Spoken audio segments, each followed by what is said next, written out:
Good morning mga ka-farmers. Update po tayo sa pinatanim natin na sitaw at alugbate.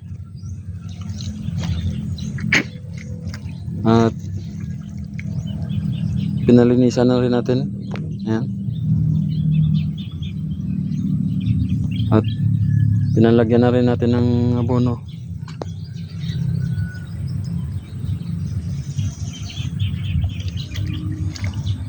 Ayan. Kabilaan po yan mga farmers. Yan sa gitna hindi pa na linisan.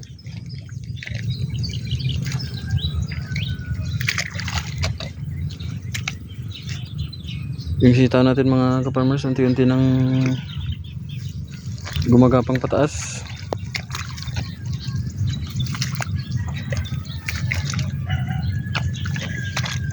Yan.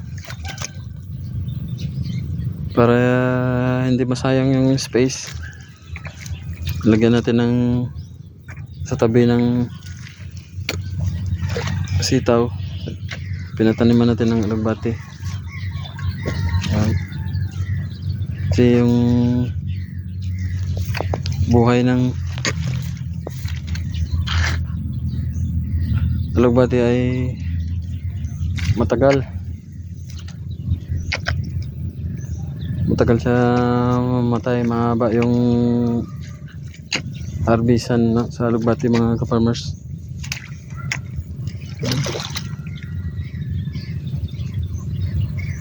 At kasalukuyan pala tayo nagpapa-harvest dito mga ka-farmers ng ating talong, saluyot at alugbate rin, kasi pumunta dito yung buyer.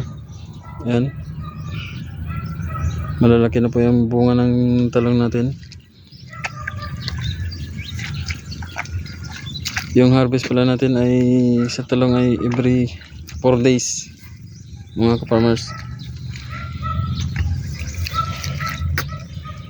Yan.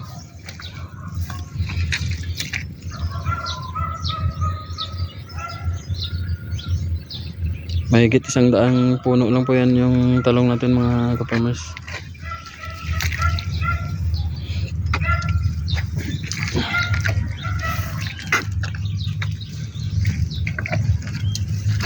Ayan.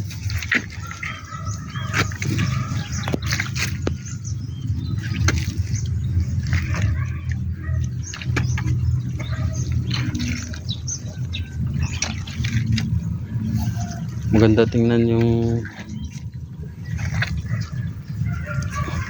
pag malinis yung plot ng ating taniman mga ka-farmers.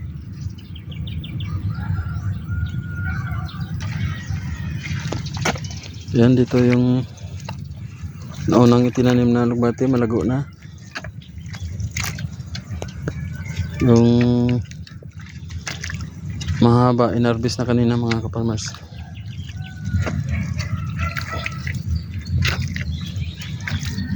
Yan.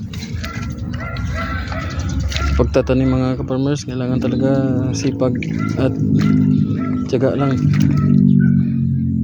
Dahil pag bumulo na lahat at kumita, maganda na sa pakiramdam mga farmers. Every 3 days meron ka ng income. Yan, may tao tayo dyan na nag-harvest sa talong.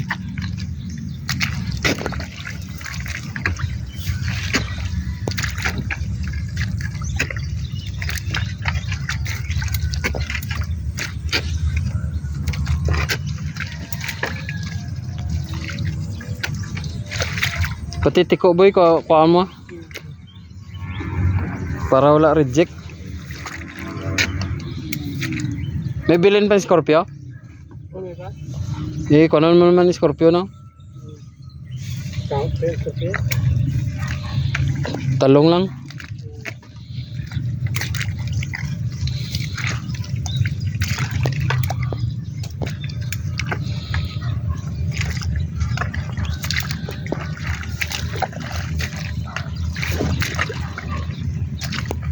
Yan mga ka-farmers.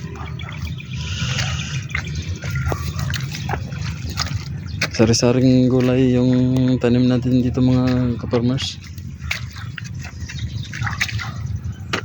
Para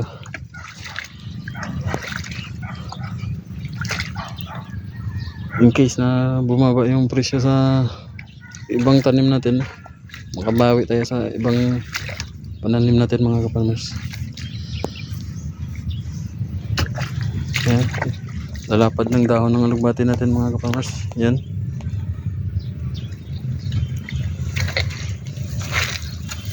Ang bunga ng talong natin mga ka-farmers, tingnan nyo. Ang laki, kinis. Yan.